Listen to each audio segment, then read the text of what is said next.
Nah ini tadi Pak, coba Pak kita definisikan dulu aja. Ayo, ini kalau yang terakhir ini perusahaannya banyak ya Pak. Saya mau mereview dulu. Yang di video terakhir itu ada kayaknya 3 ya.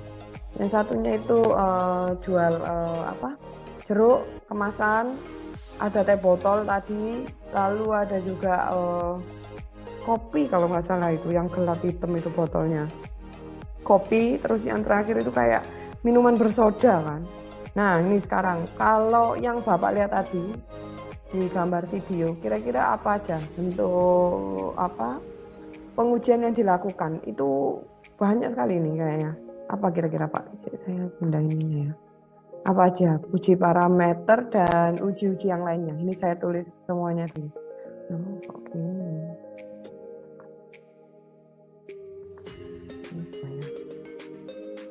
Ini saya.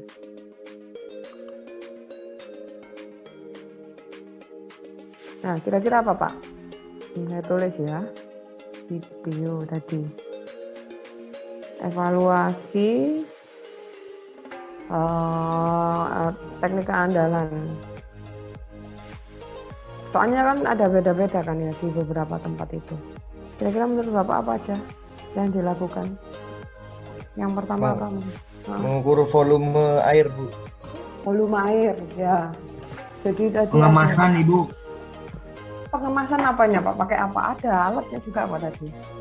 Ini pengukuran ketinggian air ya. Ya, ketinggian air. Lalu Isi. apa lagi? Apa isi ya? Isi.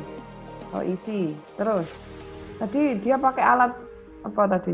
Sama kayak Bapak itu loh. Saya kemarin kan suruh bawa itu untuk Ukur tutup Hidrometer. botol. Oh Pak, jeruk tadi juga iya.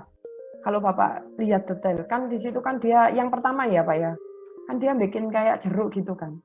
Jeruknya itu kan disortir. Kalau nggak salah itu tempatnya itu ada 3. 1, 2, 3. Nanti jeruknya itu gelundung di mana gitu loh. Nah itu pakai apa berarti? Pakai ini, Bu. Apa ya? Volumenya jeruk. Ukurannya jeruk, Bu, Ukuran dipisahkan. jeruk, pengukuran dari sisi ini ya Pak ya, bahan baku Dimensi. jeruk. Jadi dia melihatnya itu dari pengukuran dimensi, dimensi jeruk. Kalau berat kayaknya enggak Pak, kayaknya kalau menurut saya ukuran bulatnya itu loh Pak, bulatannya, ya bukan di beratnya jeruk. Kan itu dia nyekatnya tuh kalau yang tadi digambar itu ada 3 gitu. Nanti gelundungnya itu kemana gitu. Mungkin itu juga nanti pengaruh ke hasil outputnya jeruknya tadi. Rasanya atau kayak gimana mungkin ya. Gitu. Apalagi Pak? Tadi ada ini mikrometer. Mikrometer skrup tadi loh. Kalau Bapak lihat. Itu untuk mengukur apa?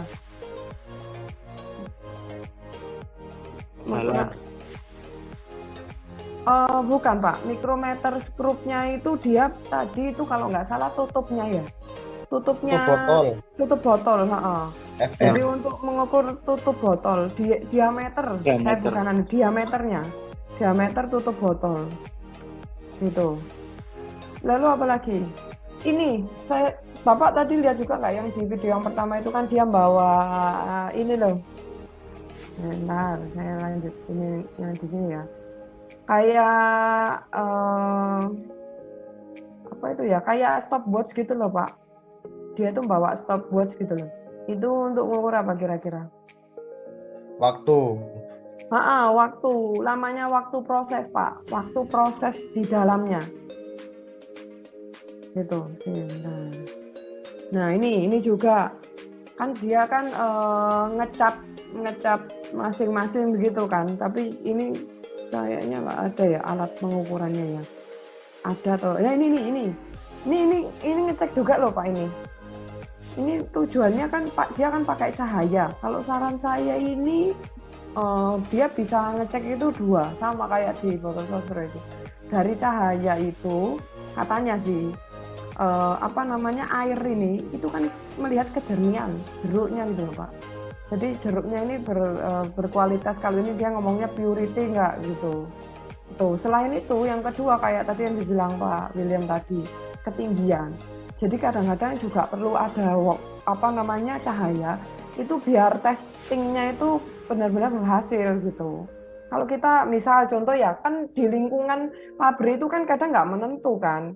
Maksudnya itu gelap terang itu kan tergantung dari kondisi yang di luar kan. Tapi kalau ada cahaya begini itu pantulannya akan sama begitu. Ini purity, ini mungkin ditulis dulu ya. Untuk melihat kejernihan gitu loh. Melihat purity. Nah, ini dari sensor cahaya. Gitu ya. Terus apalagi ini? Coba lagi apa ya? Kita running pelan-pelan. Nah, ini untuk health. Nah,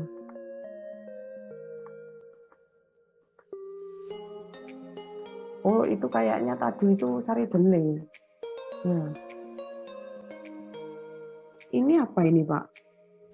Kalau ini, kok ada kayak tekanan ke bawah ini ya? Ngisi air gitu ya? Atau enggak ini? Saya nggak tahu ini apa ya.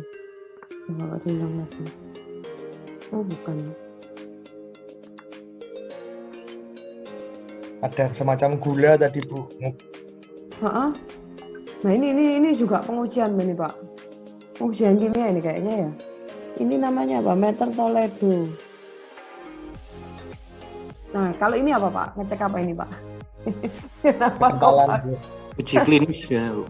Viskositas. Uji kekentalan atau uji klinisnya dia gitu ya, higienisnya gitu ya Pak ya. Ya itu tadi kayaknya perlu ini dimasukkan uji kekentalan. Nah ini dia menggunakan skala lab ya di dalam untuk pembuktiannya. Betul. Coba ini kita lagi. Ini pastinya. Sterilisasi. Ya, ini kalau prosesnya sterilisasi, Pak. Uji yang dilakukan. Bentuk pengujiannya. Kan. Kalau ini ya bentuk sterilisasi ini.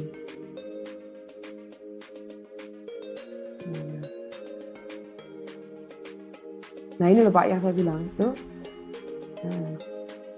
Nah ini loh Pak, ini kan kayak sortir kan.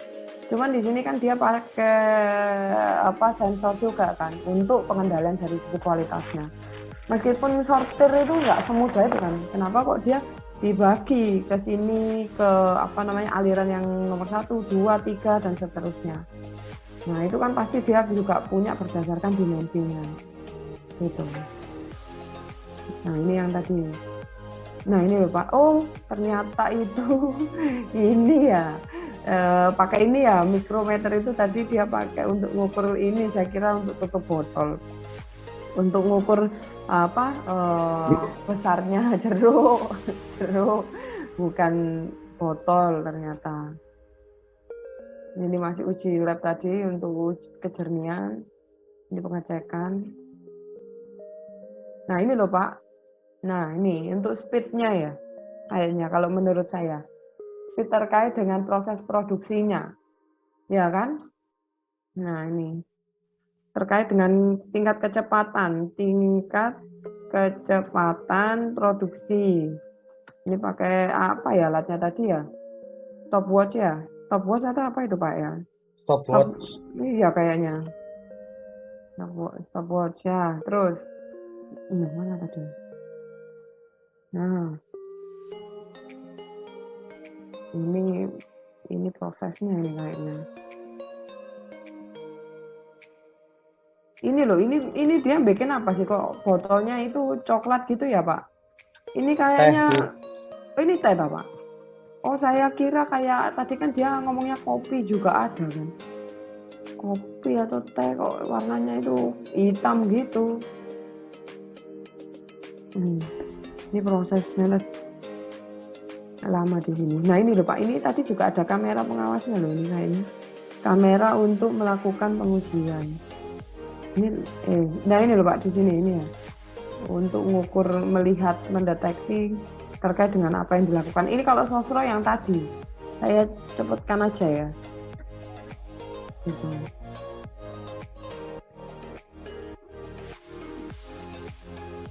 Nah, ini apa ini? Oh, ini panelnya ya kayaknya. Nah, ini kan tadi kalau nggak salah itu kan apa namanya, botolnya itu juga dipanasi kan uapnya. Berarti di situ mungkin ada juga sensor ini terkait dengan pengujian suhu, Pak, pengujian suhu. Jadi dia pakai pengujian suhu pada botol yang digunakan tadi. Nah, ini mungkin pakai termo atau pakai apa gitu. Selain itu juga hampir mirip sama kayaknya dengan kasus yang tadi. Selain kalau kita suhu, itu kan dia juga harusnya ngecek dari sisi tingkat kebocoran. Bocoran itu dari sisi kebocoran botol tadi. Karena kan kalau suhu itu dinaikkan, bisa jadi waktu airnya dimasukkan juga, airnya kan juga pada kondisi yang harus langsung cepet-cepet di vakum kan. Nah, berarti kan itu juga tekanannya juga tinggi kan. Nah, di mana tingkat kebocoran itu juga nggak boleh. Betul. Itu ya Pak ya.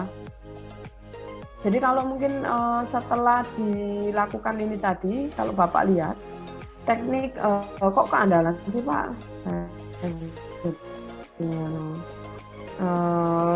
Tingkat kualitas ya, keandalan tingkat kualitas pengukuran, evaluasi pengukuran kualitas. Nah, pengukuran kualitas ini dilakukan di seluruh proses. Artinya kita tidak melakukan di bagian akhir. Jadi kalau misalnya Bapak bilang bahwa teknik pengendalian kualitas itu hanya outputnya itu berdasarkan dari hasil produk saja, itu sebenarnya tidak Pak. Semuanya itu bisa kita ukur tingkat kualitasnya. Nah, asalkan Bapak punya suatu nilai parameter yang jelas. Pengukuran parameternya apa? Itu yang pasti. Kalau dari gambar, seluruh gambar itu kan, itu mulai dari hulu, mulai dari awal produk masuk, bahan baku, botol jeruk tadi, botol jeruk, bikin jus jeruk itu kan terbuat dari jeruk murni. Nah, jeruknya pun dia juga dilakukan kan pengukuran atau uji kualitas. Jadi artinya bahwa kualitas itu tidak di bagian akhir. Kalau sekarang ini, jadi seluruh proses itu dilakukan pengecekan dari sisi kualitas. Agar nantinya yang dikatakan produk cacat itu bukan dikatakan produk cacat itu kesalahan di tingkat akhir ya, tapi dilakukan pada seluruh proses yang ada di dalamnya. Makanya kayak tadi itu kenapa kok kita melakukan pengujian, banyak melakukan beberapa pengujian di parameter atribut, parameter variabel, ya tujuannya itu tadi Pak, sebenarnya untuk kita melakukan pengendalian. Apa yang harus dilakukan, action apa yang harus dilakukan itu berdasarkan dari output hasil yang dikeluarkan dari uji sampel yang kita lakukan. Nih, misalnya, kenapa ya kok outlier? Nah, jadi Bapak kalau bilang, ayo lakukan penyesuaian mesin, tidak semudah itu, begitu. Tidak segampang itu tinggal menambah mesin atau mengubah konfigurasi di dalam bentuk permesinan mesinnya, nggak bisa. Tapi kita harus berdasarkan realnya itu dari data, gitu. Ini misalnya. Kalau data kita itu, oh ini ada outlier, oh ini kok outlier lagi ya, kenapa ya kok outliernya itu banyak, maka kita harus melakukan bentuk penyesuaian, begitu. Artinya, mungkin ada yang ditanyakan dulu Pak dari sini. Jadi pertimbangan dasar untuk melakukan suatu kebijakan, itu dasarnya harus berdasarkan pada data exact yang jelas. Nggak mungkin kalau kita hanya dasarnya senang-senang atau suka-suka aja ya, enggak kan. Karena setiap perubahan di dalam manajemen itu outputnya ya nanti endingnya keluar biaya juga. Meskipun sekecil apapun pasti akan keluar biaya. Misalnya kita bilang metode kerja aja, nggak keluar biaya kok Bu, tapi cuman perubahan adaptasi di dalam pekerjaannya. Nah, itu kan kita melakukan perubahan habit. Gitu. Sama, outputnya ya tetap kita mengeluarkan biaya, waktu dan biaya, di mana kita nantinya perlu melakukan perulangan begitu untuk meningkatkan suatu produktivitas. Seperti itu Pak. Mungkin ada yang ditanyakan dulu. Nah ini jadi kalau di atribut, bentuk pengukuran atribut, di sini dikatakan desain dari fraction non-conforming dari chart yang kita buat, itu ditentukan pada 3 hal. Yang pertama adalah ukuran samplingnya, frekuensi dari sampling yang kita buat, kayak tadi, kita mau ngambil berapa kali uji sampling, atau uji grup ya, kalau menyebutkan. Grupnya ini setiap apa, kayak tadi kan setiap setengah jam itu dilakukan uji sampling, nah itu frekuensi. Lebar dari control limit, lebar itu panjang output dari sampel yang kita mau buat, seperti itu. Ini bisa dikatakan common to base chart on 100% inspection of all process output over time. Jadi ya kalau bisa ya semua inspeksi itu dilakukan pada seluruh kegiatan produksi yang kita lakukan gitu. Subgrup yang rasional juga akan menentukan frekuensi dari samplingnya. Ini yang tadi disebutkan. Nah ini interpretasi titik pada control chart untuk fraction non-conforming. Ini bagaimana titik-titik yang diplotkan pada control limit diberlakukan baik di dalam pembuatan control chart maupun selama unit operasi rutinnya. Nah, ini ketelitian harus dilatih di dalam merepresentasikan titik-titik yang berada di bawah kontrol limitnya. Titik-titik itu seringkali tidak mewakili sebuah perkembangan dari kualitas proses. Dalam beberapa kasus, hal itu diakibatkan oleh error dalam proses inspeksi yang diakibatkan oleh inspektor yang tidak cukup berpengalaman. Nah, ini bisa jadi nilai errornya itu bukan karena akibat dari prosesnya, tapi mungkin inspektornya itu yang belum berpengalaman atau belum terlatih gitu loh, Pak. Jadi seorang analis harus selalu ingat mencari assignable causes jika terdapat titik terplot di bawah lower control limit. Tidak semua downward shift di dalam P adalah atribut dari kualitas yang tertinggal. Artinya kalau kita lihat penggambaran kontrol limit tadi yang dijelaskan, bentuk kesalahannya itu bisa jadi bukan hanya kesalahan error dari proses produksinya, tetapi bisa jadi nilai errornya itu terjadi dari sisi orang yang menguji, gitu. Nah, di sini dikatakan kalau memang di dalam titiknya itu terjadi yang namanya bentuk cacat atau error, dikatakan bukan berarti, maksudnya nggak boleh ngejudge dulu, pastikan dulu apa yang dijadikan error itu memang benar, conforming begitu. Benar nggak terjadinya error itu karena cacatnya dari proses permesinan? Harus dikonfirmasi gitu loh, Pak. Sebelum nantinya kita keluarkan nilai error tadi di dalam proses perhitungan kita. Gitu. Nah, mungkin seperti itu tadi dijelaskan. Terdapat kemungkinan untuk membuat control chart berdasarkan non-conformities daripada fraction non-conformitiesnya. Ini mungkin dengan bentuk control chart yang lainnya. Kalau yang tadi kan bentuk fractional non-conformities, kalau yang di sini dari jumlah non-conformitiesnya. Gitu. Nah, ini. Nah, ini contohnya misalnya begini, Pak. Ini.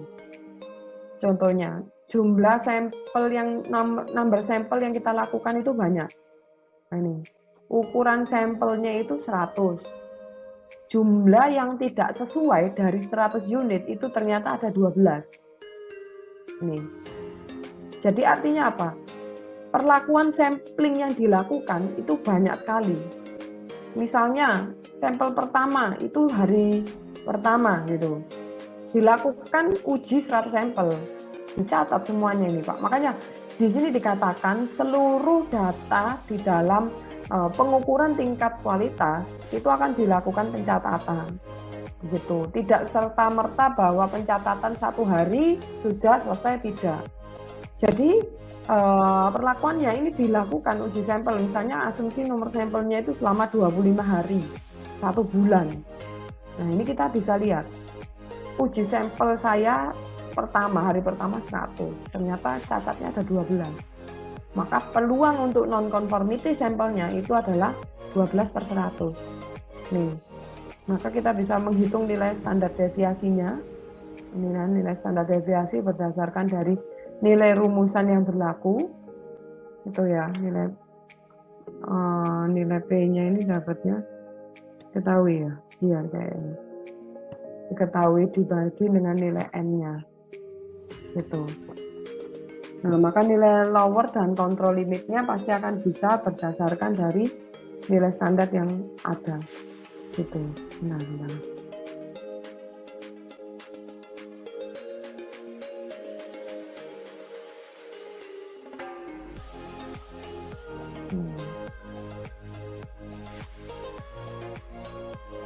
Oh ini variansinya ya, nilai variansinya adalah nilai P dikali 1 minus P dibagi dengan nilai N. Jadi kan di sini diketahui.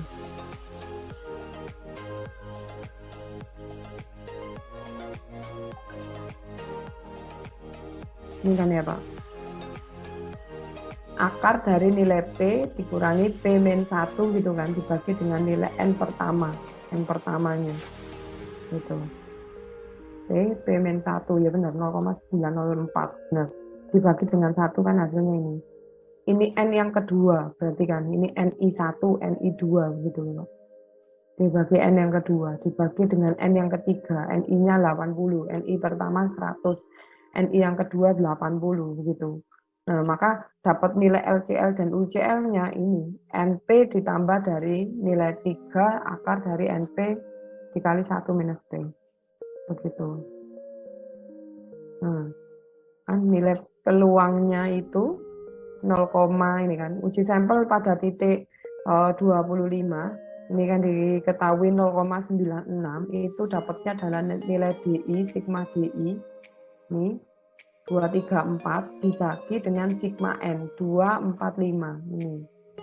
Nah, dibagi dengan NI-nya. Nanti NI-nya nanti Bapak mengikuti NI-nya itu ada berapa di masing-masing sampel. Gitu. Mungkin ada yang ditanya dulu Pak. Nah ini nanti naik turun ini LCL, UCL-nya naik turun. Nah ini kan gambarnya. Jadi kalau fraction non conforming itu berarti nilai LCL-nya itu tidak akan seragam. Tapi kita akan melihat per setiap satu bagian. Nah ini kita evaluasi. Apakah satu titik ini itu berada pada batas toleransi lower dan upper control limit enggak dalam satu titik begitu. Jadi kita tidak melihat secara seluruhnya, bukan hanya secara keseluruhan, tapi kita melihat per titik tadi di dalam fraction non conformingnya begitu. Mungkin ada yang ditanya dulu Pak dari sini. Jadi kalau pengujian dari atribut itu biasanya tidak seperti pengujian kualitatif ya. Jadi kita hanya catat begitu. Tapi karena dia ini bentuknya hanya mendeteksi permasalahan ya atau tidak, maka uji samplingnya itu biasanya akan meliputi banyak sampling. Dan tadi dikatakan, dan banyak grup. Contohnya kayak ini. Ini banyak sampel loh Pak. Sampelnya kan 100 dan banyak grup. Grupnya ada sekitar 25. Begitu. Jadi satu sampel dia dilakukan analisa sebanyak 25 replikasi di dalamnya. Di mana ukuran sampelnya itu juga beragam. Setiap harinya tidak menggunakan data uji sampling yang sama, tapi uji sampling yang berbeda. Seperti itu. Gitu. Mungkin ada yang ditanya dulu.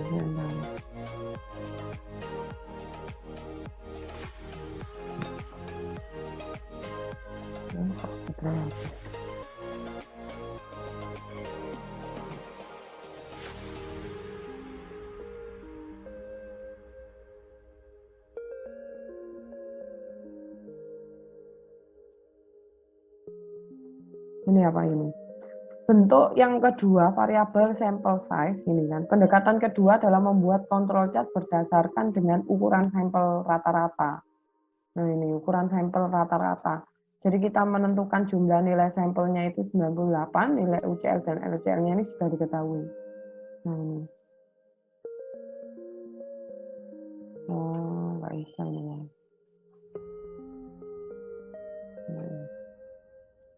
Ya nanti coba kita ini aja Pak, pelan-pelan dulu aja. Dari hasil sampelnya dulu, nanti kita coba masukkan nilainya, begitu ya. Ya nanti syukur-syukur nanti setelah UTS itu kita bisa mencoba pakai apa namanya SPSS Pak biasanya, Minitab atau SPSS untuk penggambaran ini, gitu. Kalaupun tidak pakai penggambaran nggak masalah, tapi kita bisa menentukan nilai UCL dan LCL yang tergambar di dalamnya. Begitu. Ini nggak usah ini ARM ini. Seperti itu. Coba mungkin ada yang ditanyakan dulu. Ini memang harus banyak kita menghitung ya, mencoba dan menghitung. Nanti coba lah nanti di berikutnya kita bisa diskusi ini. Gitu. Mungkin gitu dulu Pak. Ada yang ditanyakan dulu dari sini.